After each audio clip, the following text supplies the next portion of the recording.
Hi,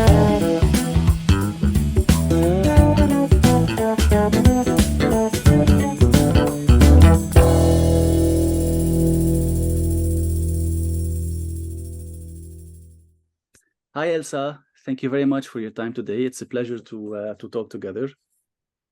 Hi, Lebanon. Thank you for hosting me. It's a very nice experience, I'm sure, and I look forward to our discussions. My pleasure. My pleasure. Elsa, in a nutshell, if you can tell me a little bit about yourself, what did you do before? What did you study? And what are you doing now? Okay, sure. So basically, I studied engineering in Izmir, in UAG, Lebanon, and then at the end of my studies, I wanted to explore something radically different, which was like more understanding of management and more the human side of it.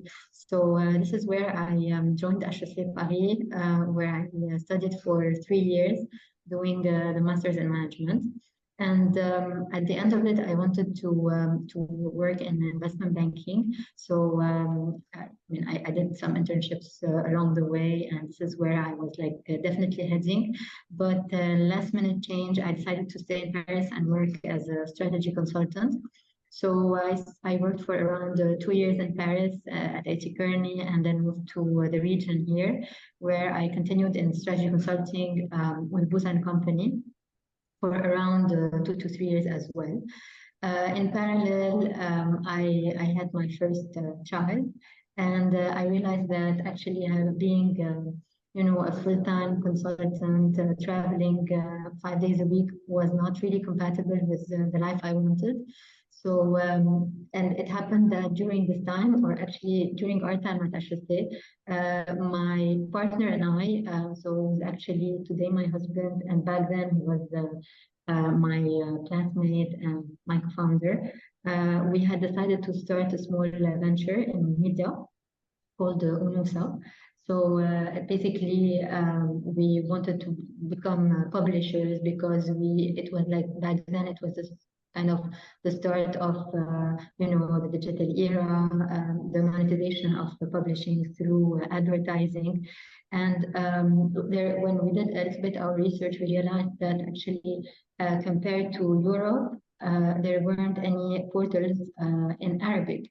And most importantly, portals that would create content, valuable content catering to women. So this is like the spot that we found, and we worked on Ounousa. Like it was not really our focus. It was always something that was on the side with our work.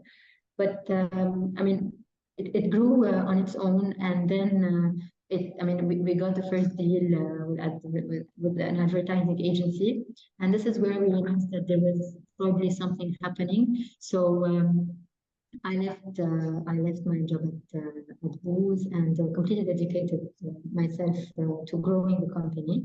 And soon later, we created another comparable company called Sohati, which is as well a portal but focused on health. So we just diversified the vertical.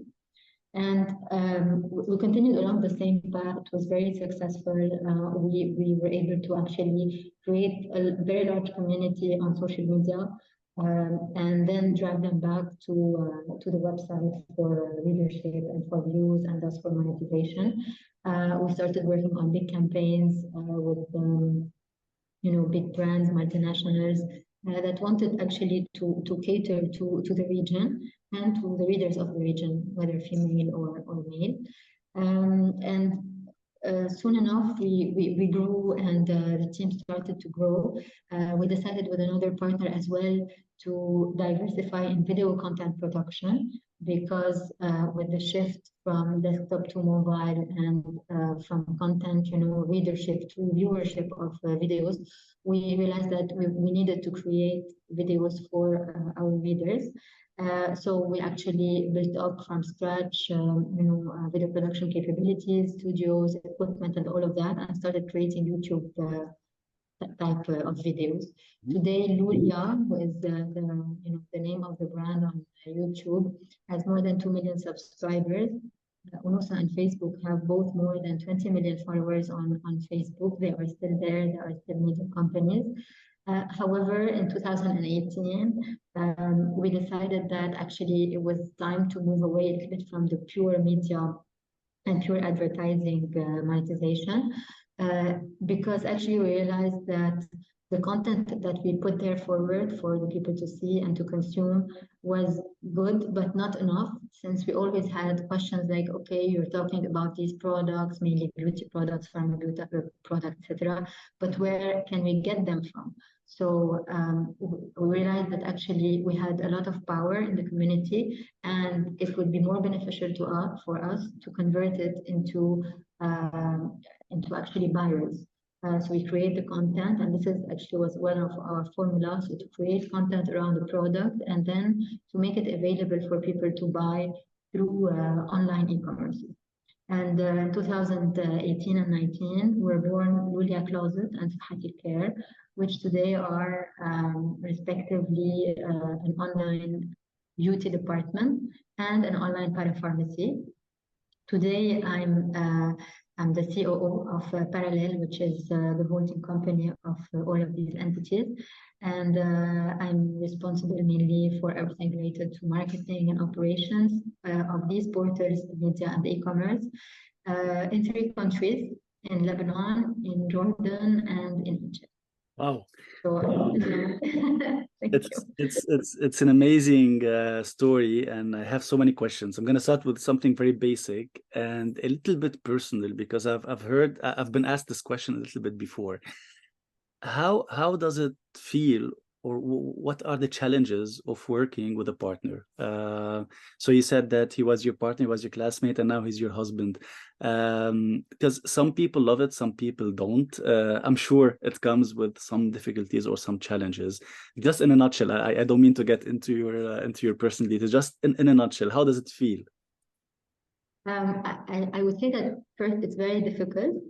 It's a very challenging thing to be being face to face 24/7 with your partner in life and at work.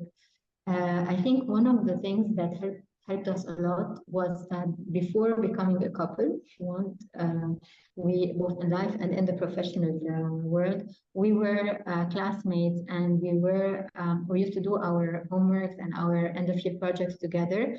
So very early on, we got used to working together, and it's very particular because each of us is very different. And we have a completely different way of working. Wasim is the 80-20.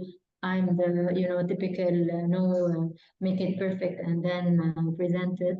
And that's really great because I mean in some areas, and actually we discovered this with by experience, we realized that it's always better to put the talent where it is needed. You cannot be good at everything. Typically, for example, Hussein today is the CEO. He handles the relationship with investors, everything related to financial consolidation and all of that. The presentation, the relationship with everyone.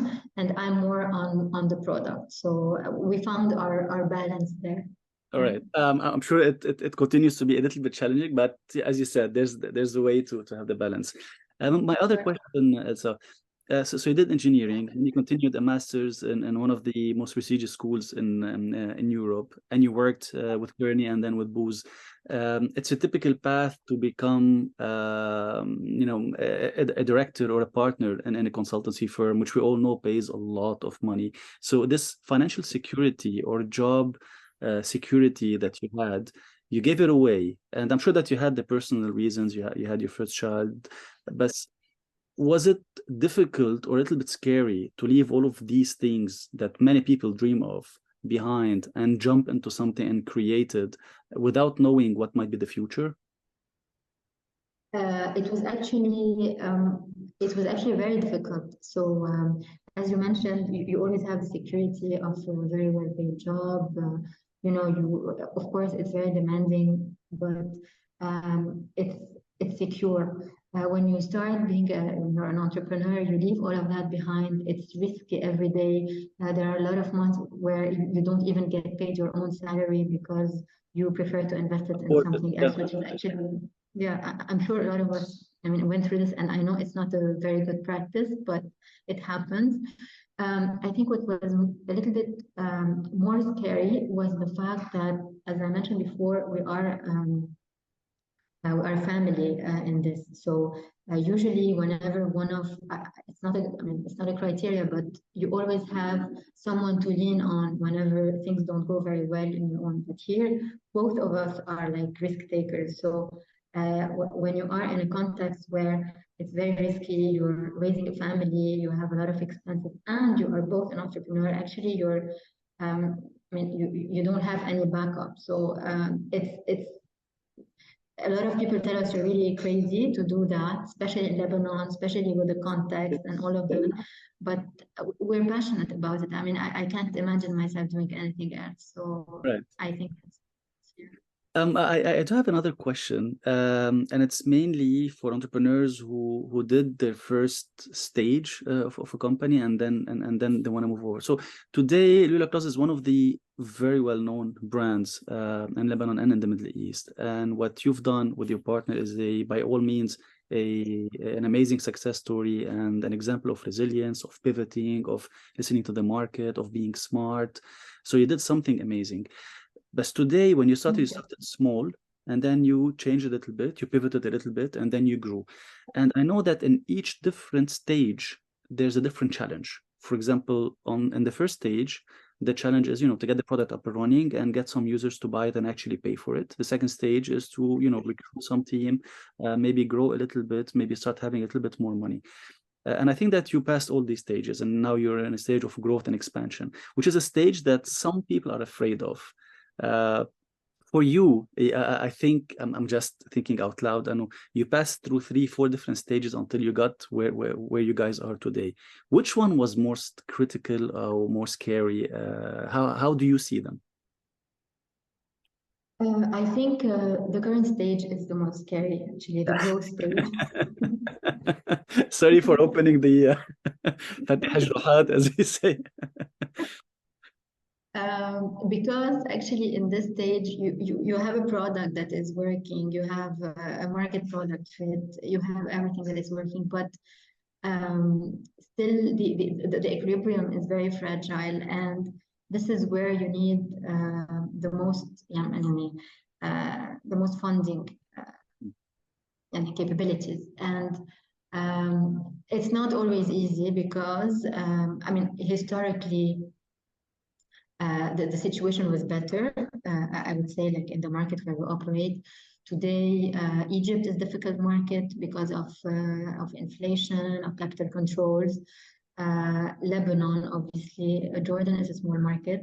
So actually, the challenge today is, of course, to have a product that is good and that is strong, but that most importantly, you are able to export and export in growing markets. So the challenges become really different and harder. So, I mean, it's not enough anymore to have a product that works.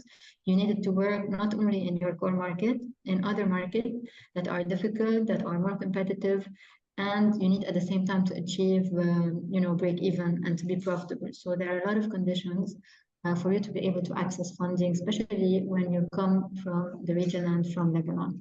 So yeah, this time is the hardest. Last question, Elsa, and I'm gonna let you go. Sorry, أخذنا شوي وقت أكتر from expected.